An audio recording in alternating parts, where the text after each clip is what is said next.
Bienvenidos, esto es Informe Extra. En esta edición vamos a hacer un análisis de los principales sucesos políticos de Argentina a lo largo de este año. Como se sabe, este mes se ha cumplido un año desde que Javier Milei llegó a la Casa Rosada. Y ciertamente hay bastantes logros en materia económica, como el control de la inflación, reducir el déficit fiscal, eliminar organismos e instituciones que mermaban el bolsillo de los contribuyentes, y además hay logros en materia política, siendo que Javier Milei se ha convertido en un referente político a nivel internacional. Y todo esto coincide con expectativas sumamente positivas con respecto a los yacimientos de gas y petróleo en Vaca Muerta, y también una situación bastante complicada para los expresidentes Cristina Fernández de Kirchner y Alberto Fernández. Para analizar todos estos temas nos acompaña desde Bahía Blanca Eloy Vera, abogado, periodista y analista político. Eloy, gracias por acompañarnos. Muchas gracias por invitarme. Bueno, como lo señalaba en la introducción, hay éxito a nivel económico y también éxito a nivel político, ¿no? O sea, se está controlando y mejorando la situación económica de Argentina, y también Milei se ha convertido en un referente. Sin embargo, hay sectores todavía bastante adversos a su gobierno y a sus medidas y a sus reformas, ¿no? Entonces, sería interesante que empecemos, antes de pasar a los logros, con las principales críticas al gobierno de Javier Milei. Eloy, ¿cuáles son los principales argumentos de la oposición en contra de las reformas de Javier Milei? Bueno, lo primero, que no es el argumento más brillante, pero hay mucha negación con respecto a los logros económicos. Hay una gran parte de la oposición que simplemente se niega a reconocer que el país venía mal hasta el año pasado y que en este año se han visto logros muy tangibles, no solamente en términos de las cuentas del Estado, sino incluso del bienestar económico de la sociedad. Pero ya yendo a, digamos, los argumentos un poco más sofisticados, están las críticas, digamos, por las cuestiones sociales, es decir, por la llamada sostenibilidad social del ajuste. La idea de que el superávit fiscal se está logrando a base de dejar desamparados una gran cantidad de, sobre todo, la población más necesitada, lo cual tampoco se sostiene en los hechos. De hecho, este gobierno ha incrementado los aportes a los sectores más vulnerables, y de hecho ha eliminado un montón de trabas burocráticas y de intermediarios que existían y que impedían que los recursos lleguen como debía ser a las personas que lo necesitan, sin pasar por la mano de punteros y cobradores políticos. Esa es la principal crítica, la idea de que el ajuste de alguna forma es insensible o de que va a generar una mayor desigualdad o alguna especie de backlash, alguna especie de estallido social que se esperaba que derrumbe el gobierno en realidad al poco tiempo que asumiera. Lo cierto es que eso no pasó. De hecho, este es el primer verano en mucho tiempo que estamos encarando sin que se hable de que va a haber saqueos o de que vaya a haber disturbios para las fiestas, por ejemplo. Así que los logros en materia económica y social del gobierno han sido considerables. Ahora, Milei durante su campaña señaló que sus reformas serían bastante duras y que los argentinos pasarían el último trago amargo. Con respecto a al llamado trago amargo, ¿podría incluirse, por ejemplo, el tema de la reducción de la capacidad adquisitiva de los argentinos, o eso ya está mejorando? Sí, lo cierto es que gran parte del motivo por el cual el ajuste ha sido soportable es porque el propio gobierno, o Milei personalmente, incluso en su etapa de campaña electoral, hizo una gran preparación psicológica sobre el estado en el que se encontraba la Argentina, las causas profundas de la crisis, que era la economía artificialmente cerrada y la inflación alta que estaba generando la pérdida de poder adquisitivo, y preparó a la gente para que hagan un periodo de sacrificio, y efectivamente entregó lo que prometía, que es que hubo un periodo de sacrificio y de descenso del nivel de consumo, y ahora se está viendo un repunte. Este segundo semestre del año hemos visto un repunte de la actividad económica del 3%, se espera que para el año que viene la economía argentina ya haya salido de la recesión y ya crezca, el famoso rebote en B corta que estaba prediciendo el gobierno, e incluso se espera que crezca el doble de la última vez que la Argentina creció. Primeras victorias políticas relevantes de Milei ya como presidente fue lograr, después de idas y vueltas y una lucha intensa en el poder legislativo, lograr la aprobación de la Ley de Bases y Puntos de Partida para la Libertad de los Argentinos, también conocida como Ley de Bases y antes llamada también Ley Ómnibus, que se redujo en cierta medida, pero que se logró aprobar. ¿Qué tan determinante para las reformas de Milei ha sido la aprobación de esta ley? Ha sido la pieza de legislación clave para que este gobierno pueda lograr sus cometidos y para que pueda sellar, digamos, el contrato social y el mandato que le dio el electorado. Primero que nada, significó su gran victoria política, siendo un gobierno que inició su mandato teniendo menos de un tercio en ambas cámaras del Congreso, siendo que no tenía ningún pedigrí político institucional anterior, no tenía cargos legislativos, no tenía gobernadores. Demostró una gran capacidad de negociación política y de trabajar e incluso de convencer y de pasar a su bando a varios de los bloques legislativos existentes. Además, porque la ley en su momento se tuvo que retirar, después se volvió a presentar con modificaciones.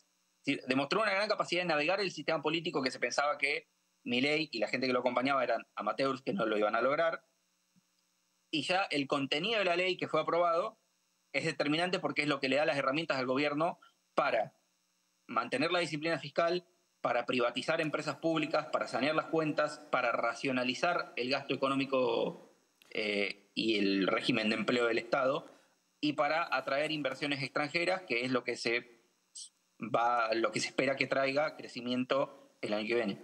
Ahora, con respecto al déficit fiscal, que era un gran problema durante, me parece, décadas en Argentina, el Estado recaudaba mucho menos gastaba mucho más de lo que recaudaba, ¿no? Y el gobierno de Milei, a pesar de que muchos decían que sería impracticable, ha logrado no solamente frenar el déficit fiscal, sino además lograr un superávit sostenido, a través también de la Ley de Bases. Pero ¿podría señalarnos concretamente qué medidas se adoptaron para lograr este freno al déficit fiscal? Bueno, en primer lugar, una reducción del Estado, lo cual ha implicado una reducción cuantitativa, es decir, pasar al sector privado o pasar a sectores más productivos a una gran cantidad de empleados públicos que estaban contratados de manera irregular o que no estaban realizando su trabajo. Ha implicado la reducción de las agencias y la minimalización de las jerarquías y las redes burocráticas. Pero además, simplemente también ha sido una reducción cualitativa, es decir, con mayores controles a en qué se gasta, a las transferencias que tiene que hacer el Estado Nacional a las provincias, a las universidades, a otro tipo de corporaciones, eliminar los intermediarios que muchas veces tomaban tajada o realizaban actos de corrupción y que impedían que esa plata llegue directamente a sus destinatarios, sean beneficiarios de planes sociales, sean las empresas destinadas a hacer obra pública, etc. Y gestos de sacrificio por parte del propio gobierno que hacen que la sociedad tolere mejor este tipo de recorte, como por ejemplo que los propios funcionarios del gobierno cobran menos, que no se aumentan tanto las dietas de los legisladores, etc. O sea, es una serie de medidas en todos los sectores del Poder Ejecutivo que además se ha incentivado a otros poderes del Estado, a las provincias, al Poder Legislativo, al Poder Judicial, etc., a que acompañen este proceso de ajuste.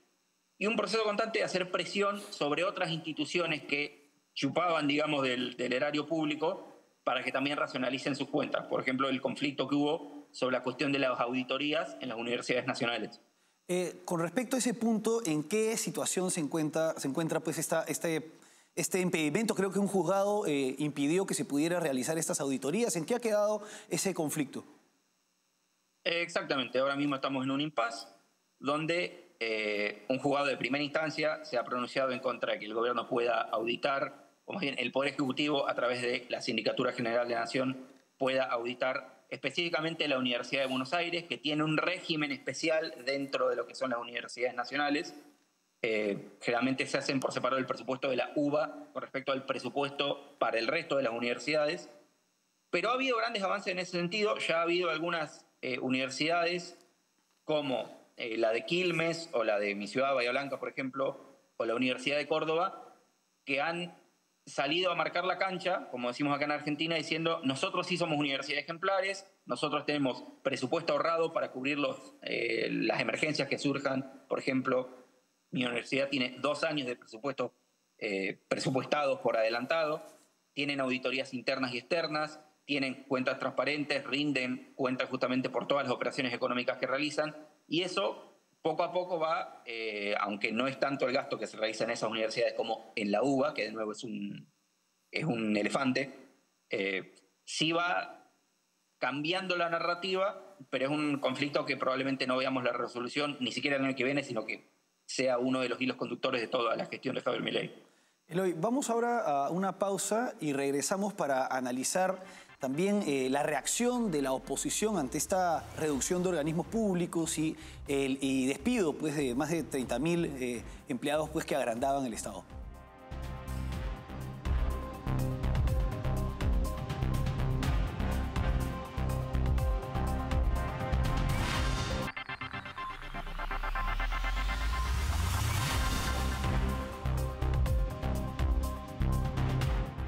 Seguimos en Informe Extra analizando la coyuntura política de Argentina, acompañados por Eloy Vera, abogado, periodista y analista político.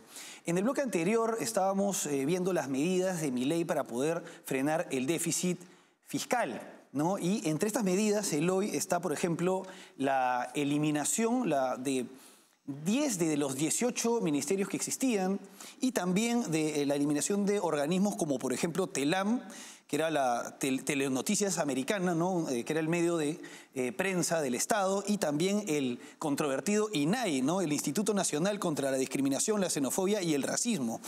Al respecto, Eloy, ¿cuáles eran las instituciones públicas que estaban más politizadas y las que más servían para dar puestos de trabajo a los militantes del kirchnerismo y del peronismo? Bueno, prácticamente todas ellas, tanto instituciones públicas propiamente dichas como empresas del Estado, como en el caso de TELAM, que generalmente se utilizaban, sobre todo en el último gobierno, que fue una coalición de varios sectores del peronismo, para realizar una repartija de rentas entre las distintas facciones que la componían y entre los sectores cuyo apoyo necesitaban. Gran parte de ellas estaban tomadas además por el sindicalismo, que acá tenemos un sindicalismo de corte corporatista, son sindicatos únicos que, pese a que no representan a la mayor parte de los trabajadores, número uno, porque la mayor parte de los trabajadores no está en la economía formal. Segundo, porque incluso los que están en la economía formal, la mayoría no están afiliados a esos sindicatos específicamente, monopolizan la representación de los trabajadores y tienen el poder de cobrarles contribuciones para fiscales.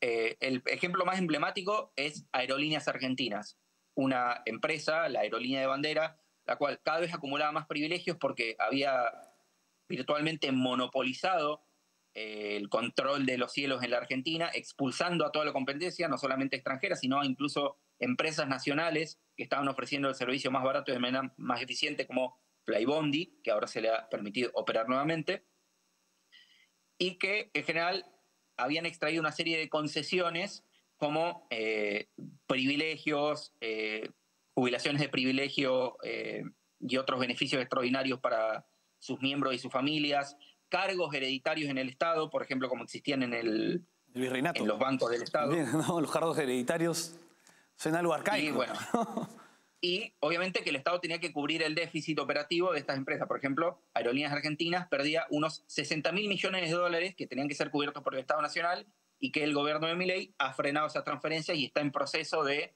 privatizar la empresa. O sea, esto ha sido también una parte importante por una parte, la cuestión económica del ajuste y por otro, la sostenibilidad social, repito, atacando estas corporaciones que tienen tanta ilegitimidad y que se percibe que con sus privilegios atentan contra el general de la población.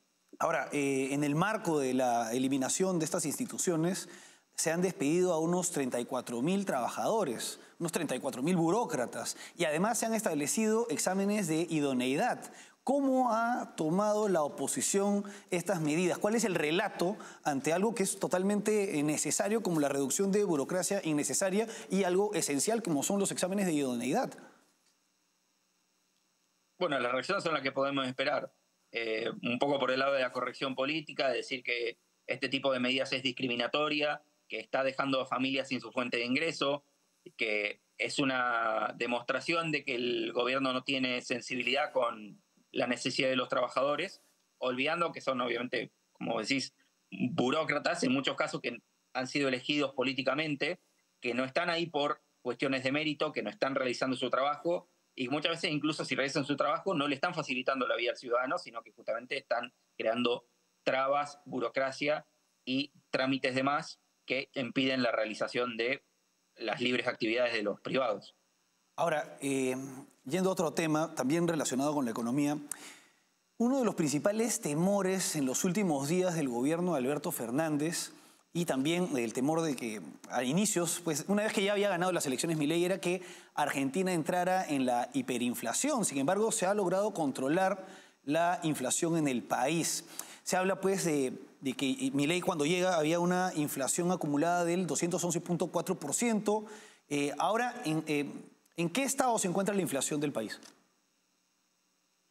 Bueno, el último dato de inflación que se conoció es del 3% mensual. Ha habido una baja exponencial de la inflación desde ese 20 y pico por ciento mensual que le habían dejado en sus primeros meses hasta lo que estamos viendo ahora.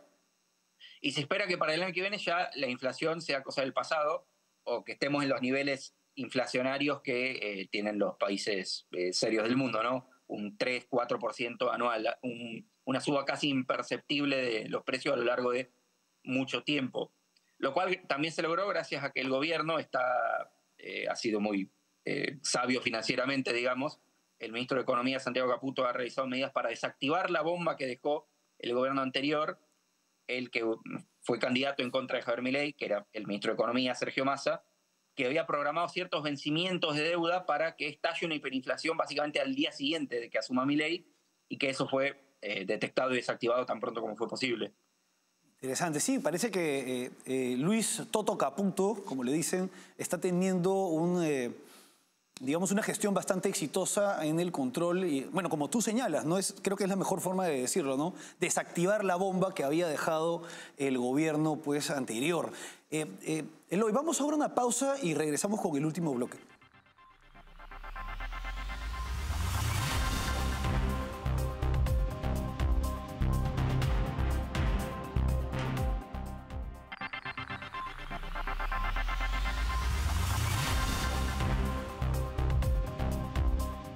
Seguimos en Informe Extra analizando los principales sucesos políticos de Argentina a lo largo de este año, acompañados por Eloy Vera, abogado, periodista y analista político que suele acompañarnos cuando analizamos la situación de Argentina. Bueno, Eloy, en el bloque anterior hemos visto las medidas que ha adoptado en materia económica Milei y el éxito que está teniendo la gestión de Luis Caputo para frenar, como tú dices, la bomba de relojería que había dejado el gobierno anterior, que podía haber derivado pues, en una hiperinflación que se evitó gracias a las medidas económicas de Javier Milei. Pero ahora vamos al tema de la seguridad y al rol que está teniendo la ministra de Seguridad, Patricia Bullrich. ¿Qué tan eficientes están siendo sus medidas, en especial con respecto al tema de la delincuencia en Rosario?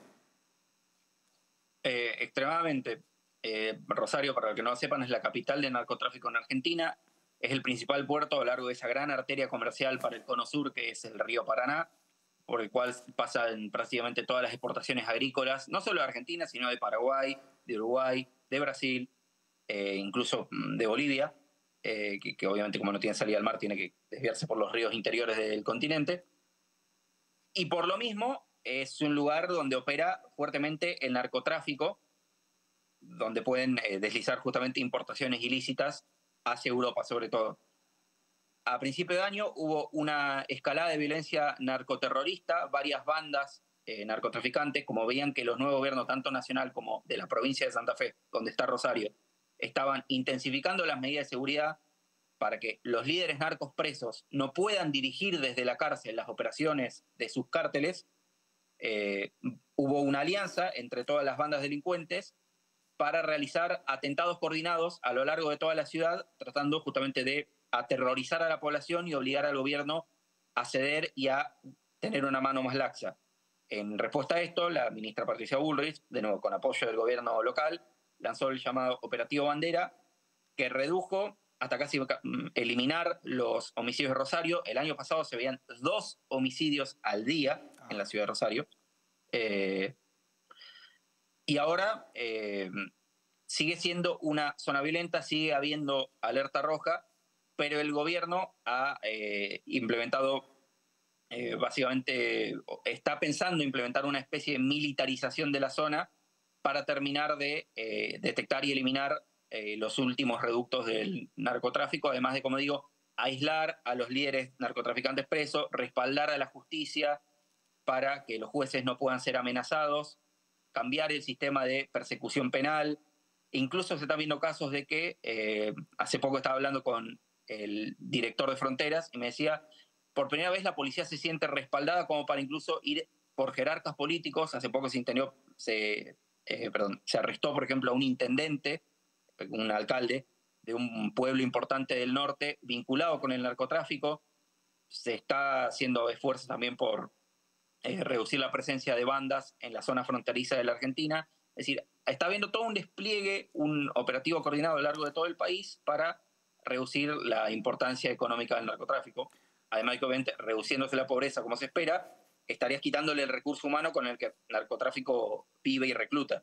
Ahora, Eloy, también, por otro lado, yendo a otra región de Argentina, o otra zona que es el oeste de Argentina, las provincias de Mendoza, La Pampa, Río Negro y Neuquén, ¿no? Los yacimientos de gas y petróleo que se han encontrado en esta zona, que se sabía que existían y se tenía conocimiento que eran importantes, pero hoy por hoy hay bastante expectativas con respecto a la explotación de estos yacimientos. ¿Qué impacto podría tener la explotación a gran escala de yacimientos como, por ejemplo, Vaca Muerta en Argentina?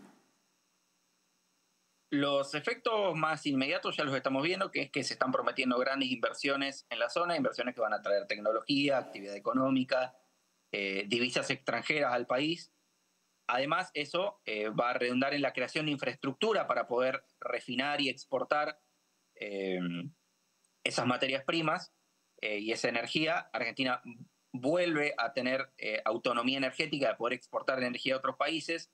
Se acaba de licitar hace poco, o más bien se acaba de prometer la inversión para construir infraestructura de gasoductos, de puertos en la provincia de Río Negro. También en mi ciudad, Bahía Blanca, se está construyendo infraestructura regasificadora. Y a largo plazo incluso puede tener un efecto, digamos, más sociológico, demográfico, muy positivo en las dinámicas internas de la Argentina, que es que este es un país muy megalocefálico, muy centralizado en la región del litoral, en la región de Buenos Aires, y lo que estamos viendo últimamente es una gran migración de talentos, de capital humano, por esta nueva actividad económica hacia la zona petrolera, sobre todo centralizada en la provincia de Neuquén. Eso puede generar una dinámica virtuosa donde se descomponga o se empiece a liberar esa gran presión demográfica que pesa sobre Buenos Aires y que reparta un poco más, digamos, equitativamente el desarrollo económico a lo largo del territorio. Ahora, saliendo del plano económico, Milei, además del éxito que está teniendo en diversas políticas económicas, se está convirtiendo en un referente político a nivel internacional. Y él representa una posición política contraria al wokismo, la corrección política, el marxismo cultural, el progresismo. ¿Qué tan importante o qué efectos está teniendo el gobierno de Milei en la juventud con respecto a este tema? Lo principal, diría yo, es que ser de derecha, o por lo menos no ser de izquierda, ha dejado de ser una mala palabra en Argentina. Se está reivindicando una agenda que tiene más que ver con la libre expresión, con el orgullo nacional y con cuestiones tendientes a abandonar estos excesos de la corrección política y de la política identitaria que ha marcado en los últimos años la agenda progresista y que tanto ha justificado los excesos de gasto y de intervención del Estado. Bueno, Eloy, en verdad es, como dice, tal y como lo señala el nombre del propio partido, la libertad avanza, y parece que la libertad está avanzando en Argentina y se está triunfando no solamente en materia económica, sino también en cuanto a la batalla cultural. Eloy, como siempre, ha sido un gusto tenerte con nosotros. Muchísimas gracias y felices fiestas a todos. Felices fiestas. Bueno, hasta aquí Informe Extra. Gracias por acompañarnos.